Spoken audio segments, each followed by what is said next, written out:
Hey, good morning to everybody. Happy Saturday. It's Daryl here. It's bright and freaking early, man. It's 3 a.m. here in Connecticut on the East Coast. Okay, as usual, the links will be down below. I picked a few news articles. They'll be right down below. And the actual Instagram account from the tattooist will be right down below. So you could actually go on his Instagram account and leave your own comments if you choose to do that. There's actual video and pictures down below. Okay, and as usual, I try to pick a story that I think you guys will have comments about or strong feelings about, and I try to pick a story that I have something where I have some experience in or an opinion on. So I could put my 2 cents in, so I could add a little something instead of just sitting here and repeating a story, like a news article. Okay, so this is the news story. I guess it's legal in Arizona to for an underage person to get a tattoo, as long as the parents have the consent. So this is the story. A tattooist in Yuma, Arizona, Black ONYX Tattooing, gave a 9-year-old girl a tattoo. Okay, so her parents just recently moved here from Turkey. Now, apparently, the parents or the tattooist said that the parents told him that it is common in Turkey and especially in this family for underage people to get tattoos. They just recently moved here, I'd say within the last 10 years, this immigrant family, and they have this 9-year-old girl. And they look at Donald Trump as a hero. Go figure. I'm going to have a comment on that about immigrants and their views of recent immigrants and their views of Donald Trump. I'm going to talk about that in a second. So they wanted to get their 9-year-old girl, their 9-year-old daughter, a tattoo of Donald Trump on her neck. All right, now I'm going to be 59 years old. I have no tattoos. I've always been kind of interested in getting a tattoo, but honestly, I like my body the way it is. And I just have something about just going back into the earth the way I came out. The way I was born, I want to go back in. That's just something personal. But anyway, so they wanted to get their daughter a Trump tattoo, 9 years old. And the tattooist tried to talk them out of it by increasing the price. The price of a tattoo, the Donald Trump neck tattoo, it would be about $80. And he told them that the price was going to be $500. And that did not dissuade them from getting this. They actually, from what I understand, they actually paid the $500.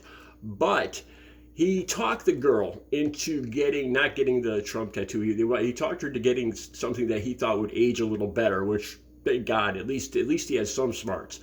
And she got a picture of an American flag on her arm, and at 9 years old. And she went back and got it redone or touched up when she was 10 years old. And apparently the family and the girl have some qualms. They believe they were talked out of the actual tattoo they wanted, and they're kind of upset about this now. So this is a whole big thing. All the comments are saying that this is wrong. A 9-year-old girl getting tattooed is wrong. The first thing that struck me is, okay, so this immigrant family they think Donald Trump's a hero. So usually this MAGA mindset has a big problem with, like, the drag queen story hour. Drag queens reading storybooks in the library to young people, or dancing with young people, or anything like that. They call it, I hate saying this word, grooming, because I was really groomed by an actual groomer. And I hate when they do this, because that is not grooming. But they have no problem with tattooing a convicted freaking felon on their daughter's neck. He was just convicted yesterday of what was it, bribe? What was that charge? There's so many charges now, I've lost track. I think there's like 36 felony charges. I think that one, yesterday's charge, he's now actually a convicted felon for life. Donald Trump, our president. Let me stop right there. I actually talked to my family yesterday, and there's some older people in my family that are Trump supporters. And they don't know what to make of this. They think he's talking crazy lately. They're really starting to second guess their voting for Donald Trump with the whole Greenland thing and taking over Panama, or the Panama Canal, and renaming the Gulf of Mexico. And now they realize that he was convicted by a jury of his peers. This isn't the deep state. This isn't the swamp. This was a jury of his peers that convicted him of bribing a porn star. And he is now a convicted felon. This rambling idiot is now the president of our country. And look at how the rest of the world is looking at our country now. Our president wants to rename how is renaming the Gulf of Mexico going to make my freaking eggs cheaper? That's what I want to know. Okay, so here's my opinion on it. Here, besides for this whole thing is stupid and these parents should probably be jailed. Besides for that, this is something I've noticed, that recent immigrants, me personally, I am French Canadian and Native American Micmac, and I have a small amount of German in me too. My father was Indian, Native American and German. My mother is Canadian French and Native American. And I've noticed, last girl I dated that passed away, my girlfriend Audrey, was Lithuanian, and her parents came here when they were probably in their 20s or 30s. And they are strong Donald Trump fans. One thing I've noticed is recent immigrants to this country, families that have come here in the last, let's say, generation or two, the last like 30 or 40 years, a lot of them are very strong Donald Trump fans. And being part Native American and French Canadian, for all I know, as far as back as I could see, my family has been here in America. From what I understand, my mother's side of the family came here a long time ago, like French fur trappers back in the 16 or 1700s, and intermingled with the Micmac Native Americans, and that's my mother's side of the family. My father's side of the family, from what I understand, has some German roots, German clockmakers that moved to Thomaston, Connecticut. Thomaston is a big clock town, Thomaston Clocks. And my grandfather is part Native American. And New England, I think my grandfather is Algonquin